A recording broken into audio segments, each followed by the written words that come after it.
Yun, kumusta sa lahat? So, isang mabilisang feeding video tayo.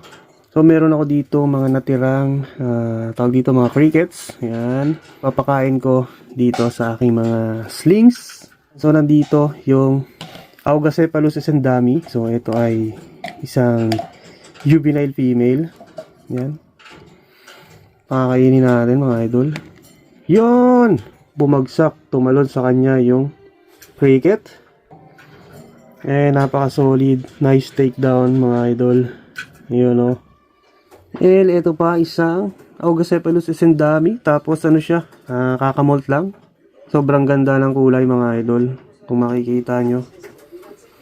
Yan, lumalabas na yung kulay at pattern ng pagiging esendami. So, ang ganda niya, no? Bigyan natin ng cricket. Boom! Napakaganda. Solid. Sobrang astig nito. So, buhay na buhay yung kulay. Ganda. And syempre, kukuhanin natin itong kanyang pinagbalatan. So, tingnan natin kung machi-check natin yung kanyang gender. Baka sakali, makakuha na tayo ng female dito. So, mas maganda kung puro female. Yun. So, ito pa yung isang kapatid ng ating esendami. So, bibigyan ko ng cricket. Boom! Nice! Napakabilis. Kita nyo naman mga idol. So, bigyan pa natin ng isa. Mukhang bitin siya doon. Bibigyan ko pa ng isa. Yun! Tinira pa rin, kaso nakawala. So, yun. Take down niya rin ito mga idol. Oh. Yun oh.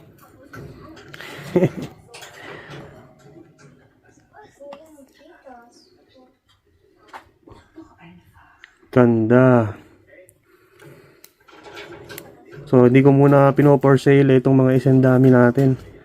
Medyo pinalalaki-laki ko pa at kailangan ko silang i-gender muna bago ko sila i-out. Ito pa isa mga idol, another esendami. And, ayun, mukhang nag-molt din siya. So, kukuhanin ko muna yung kanyang exobia. Ayan. So, i-check natin yan. Baka sakaling female. Swerte kapag ka female. Pero okay din naman, kahit maging male. So, ayan. Bigyan natin siya ng cricket. Yun o. Uy, ayaw niya. So, ang ingay ng ibon natin mga idol. Oops. So, ang likot ng cricket at mukhang ayaw siyang i-take down. Oh, hindi ko alam kung baka hindi pa siya ready kumain. So, baka hindi pa siya ready kumain mga idol, kaya ayaw niyang i-take down. Ito pa isa, siguro naman take down na to. So, hindi kumain yung isa, yung last. Dahil siguro hindi pa siya ganun ka-ready. Dahil kakamolt lang. So, ito siguro. Ayan. So, asa na?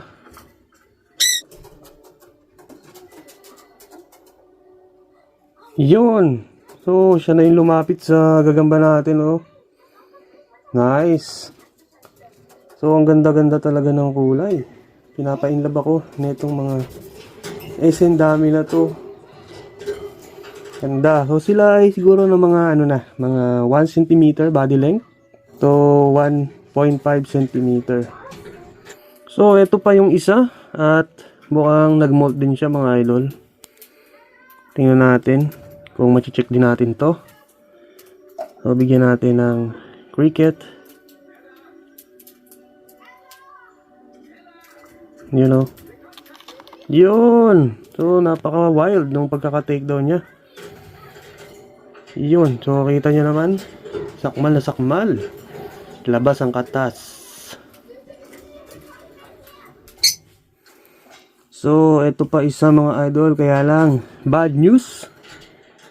At dahil, ayan. So, namatay siya. So, namatay mga idol. Tingin ko, bago lang to. Hindi ko alam kung dehydrated or what. Basta payat siya and Siguro dahil yan, bagong molt siya. Kakamolt lang, so hindi ko alam yung reason kung bakit siya na deads. So sayang, ang laki na sana. Tingin ko dehydrated.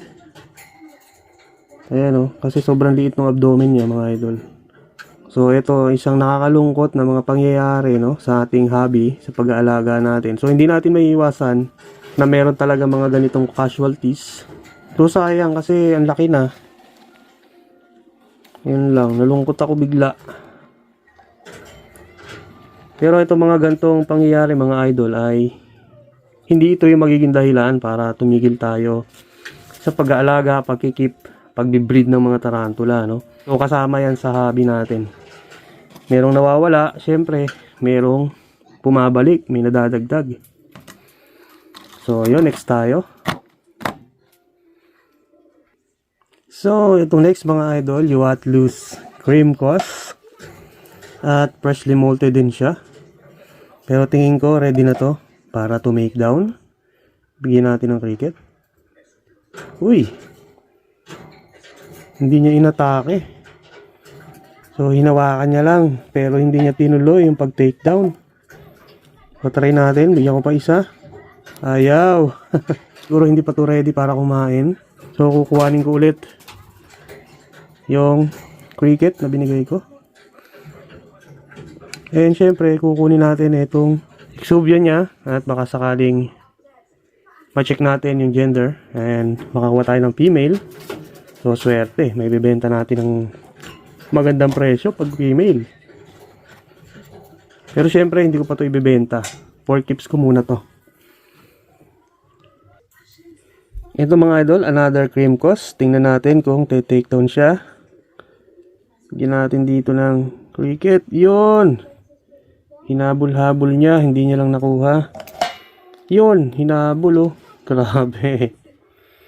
Nice. So hindi ko inaasahan nakakain siya kasi kung mapapansin nyo mga idol, yung abdomen niya is medyo dark.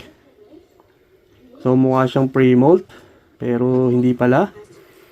Dahil, ayan, to make down at kumain siya mga idol. Solid, no? Hinabol niya yung ano. Hinabol niya yung prey. Ayos. Yun, binigyan ko pa siya mga idol ng isa pang cricket. Yun. Uy, hindi na nahuli. Ayun, ayaw na. Yun, ito pa isang another cream cos. Sana to make down. Yun! Ang bilis ng reaction niya, no? Nice takedown. Tingnan natin. Bibigyan ko pa ng isa. Bibigyan natin ng isa. Yun. Yun. Hinabol pa. Nice. Nice. So, napaka-solid, no? So, excited ako na makita yung tunay na coloration nito. Kasi bago ito sa aking mga koleksyon. And medyo may pagka-rare itong mga to. So, bibihira lang yung meron nito and medyo may pagka mataas yung presyo niya. Itong mga idol, pakakainin ko sana itong Orpnecus SP Blue Quezon ng anak ko na gagamba to ni Jace, yung panganay ko. So, nakita ko, ayan, meron siyang mga molds, tinubuan ng molds yung kanya enclosure. And ayun yung gagamba. So, ayan, imbis na pakainin ko siya mga idol, iaano natin siya, emergency rehousing tayo. Yan. So, eto na lang ding enclosure na to, yung gagamitin ko. Tatanggalin ko lang yung mga substrate na dapat palitan. And ibabalik ko din siya dito mga idol. Ayun o. Yan yung gagamba natin. So, baka magkasakit siya dahil sa mga molds. Hindi maganda yan. Yan. So, eto mga idol, gagawin ko, kukunin ko muna itong gagamba. Ayan o, medyo malaki na siya. Mga 1 cm body length. Lipat muna natin dito. Ayan, nakuha ko na. So, ayun siya. Teka, pakita ko muna sa inyo ng malapitan. Ayan o. So, ayan yung Blue Quezon. Baby pa siya, baby. And syempre, itong mga substrate na to, itatapon na natin. And papalitan natin. So, ayan mga idol. Ayan, bago na. And syempre, medyo madami na yung nilagay kong substrate tapos wala na siyang moss. So, ganito na lang kasi mahilig naman siya mag-burrow. And yan, babalik na natin siya dito. Ganun lang kasimple at ganun lang kabilis. So, dahan-dahan, babalik natin siya.